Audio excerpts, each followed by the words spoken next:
Kadang kasian gak sih kalau ngeliat Pokemon yang kuat tapi kurang laku gitu? Karena faktanya semua orang yang anggap saja adalah penggemar Pokemon selalu memiliki Pokemon favorit masing-masing. Terlepas apakah Pokemon itu keren atau kuat, intinya dua hal ini sangat mempengaruhi popularitas mereka. Dan berbicara Pokemon yang kuat tapi diremehkan, maka kita akan menemukan mereka yang mengalami hal ini.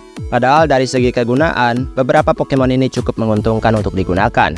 Baik itu karena tipe atau kombinasi tipenya, atau bahkan statistik yang mumpuni dan menguntungkan pada stat tertentu. Tapi karena desainnya biasa aja alias kurang diminati, alhasil mereka pun tidak terlalu dipedulikan. Ya nasib sih.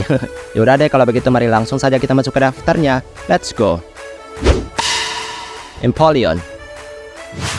Mungkin ada beberapa starter Pokemon yang mengalami kemunduran dan kurangnya popularitas, apalagi penggunaan karena mereka tidak memungkinkan. Dalam artian, starter Pokemon yang diremehkan pasti ada aja. Tapi yang menurutku sangat disayangkan adalah Empoleon ini. Kombinasi tipe Empoleon adalah kombinasi tipe starter Pokemon yang terbilang menguntungkan. Dengan Water dan Steel, Empoleon memiliki 10 resisten dan juga 1 kekebalan. Ini membuat ia menjadi starter Pokemon dengan resisten terbanyak. Dari sini aja udah menguntungkan. Belum lagi jumlah statistik yang jangan tanyakan lagi lah. Starter Pokemon punya keunggulan di bidang ini. Dan Empoleon benar-benar memanfaatkan kekuatan spesialnya daripada fisikal. Tapi sayangnya popularitas dan penggunaan Pokemon ini tidak lebih banyak dari bentuk awalnya. Ya begitu diremehkan. Explode. Jika penampilan biasa aja, maka resikonya adalah kurangnya kecintaan penggemar. Exploit sebenarnya tidak biasa aja. Justru Pokemon ini unik karena menggambarkan bagaimana monster itu adalah seperti dia. Bentuknya saja sulit dijelaskan apalagi dengan wajah garang yang sangat maksimal. Sehingga Pokemon ini bukan biasa aja. Exploit merupakan Pokemon dalam keluarga tipe normal. Dengan demikian, ia mampu menyeimbangkan tipe lawan dan hanya perlu memperhatikan kekuatan fighting.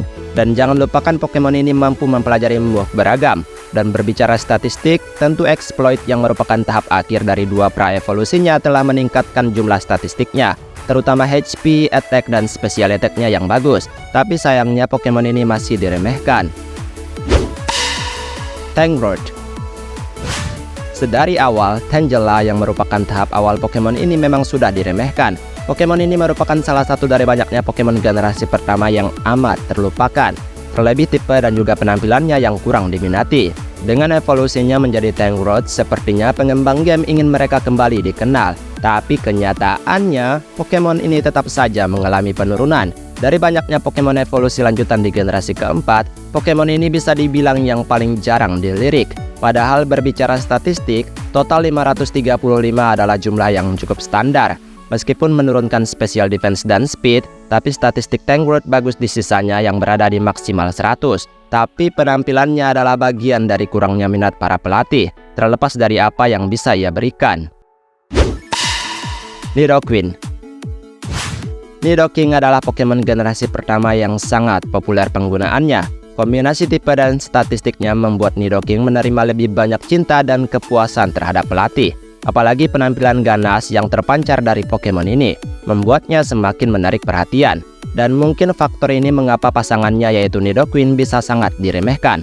Berkebalikan dari Nidoking, Nidoqueen adalah contoh besar Pokemon kuat yang jarang dianggap ada. Padahal Pokemon ini pun sama saja seperti suaminya, punya kombinasi tipe yang sama dan jumlah stat yang juga sama. Tapi memang pembagian statistiknya berbeda-beda, tapi tetap saja masih menguntungkan untuk digunakan. Mungkin karena faktor tampilan, Pokemon ini pun jadi diremehkan. Weezing. Pasti adalah yang pernah menghadapi Pokemon ini, dan tahu sendiri seberapa tebal dan meracuninya Pokemon ini. Weezing memang selalu digambarkan sebagai Pokemon yang kasar, membuat kebanyakan pelatih kurang tertarik untuk menggunakannya. Padahal kalau kalian sabar dan mengerti potensi Pokemon ini, maka dipastikan ia bisa menjadi pamungkas hebat dalam tim pelatih. Terlebih ia adalah racun yang tidak mudah dihancurkan tanah, dan memiliki mob status racun yang membuat Pokemon lawan dalam penderitaan. Apalagi dengan stat defense yang tebal parah, bikin Weezing susah-susah gampang untuk dilumpuhkan. Namun seperti biasa, kasus penampilan dapat mempengaruhi kepercayaan pelatih. Octillery.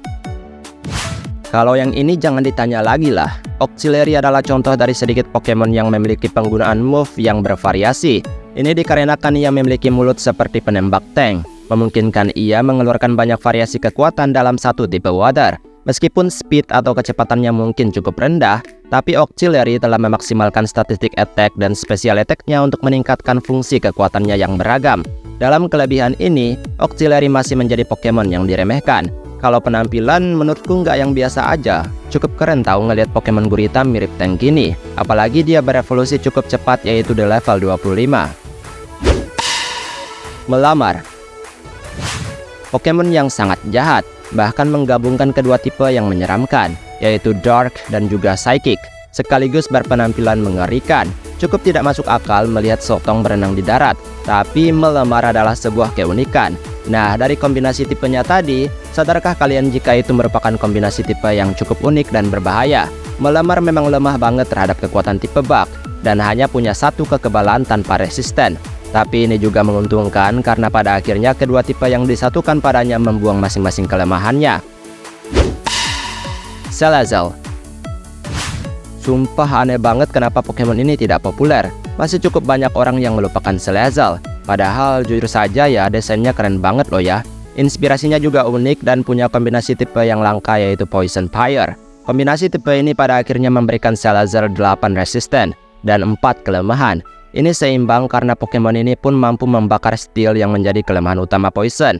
Belum lagi ia mempelajari move kuat yang bisa sangat menyebalkan bagi musuhnya. Pokemon ini juga memiliki statistik special attack dan speed yang amat tinggi. Muk. Kondisi Muk sama halnya dengan Weezing, mengalami penurunan popularitas meskipun mereka sudah ada sejak generasi pertama. Muk menciptakan keunikan yang benar-benar unik. Ia termasuk Pokemon yang paling sederhana dalam segi desain. Memang biasa aja sih, cairan yang hidup mungkin siapapun bisa membuatnya. Tapi lihatlah potensi Pokemon ini. Ia memiliki statistik di angka 500. Dengan maksimal statistik ini, Muk pun memiliki special defense dan HP serta attack di angka 100. Memungkinkan Pokemon ini bertahan dengan baik sampai Pokemon lawan mengalami penyiksaan karena racun yang ia berikan. Stonjourner. Udah fix sih ini Pokemon memang nggak bagus-bagus banget. Tumpukan batu dalam imajinasi siapapun yang mudah saja dibuat kebanyakan orang. Berbicara kekuatan, Pokemon ini bisa cukup membantu berkat statistik HP, attack, dan defense yang merata.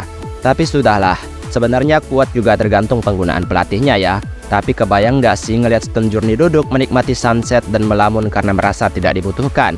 Kasian banget sih kalau menurutku. Bahkan pembuatnya pun seolah tahu kalau Pokemon ini nggak bakal laku. Jadi di Pokédex ia digambarkan sebagai batu yang menikmati sunset di sore hari.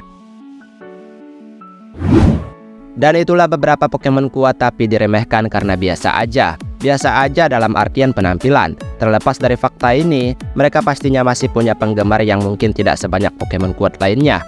Baiklah, sampai di sini video hari ini. Maaf jika ada kesalahan kata atau mungkin ada kalimat yang kurang tepat, mohon bantu koreksi. Kita ketemu lagi di next video. Aku pamit dulu. Dadah.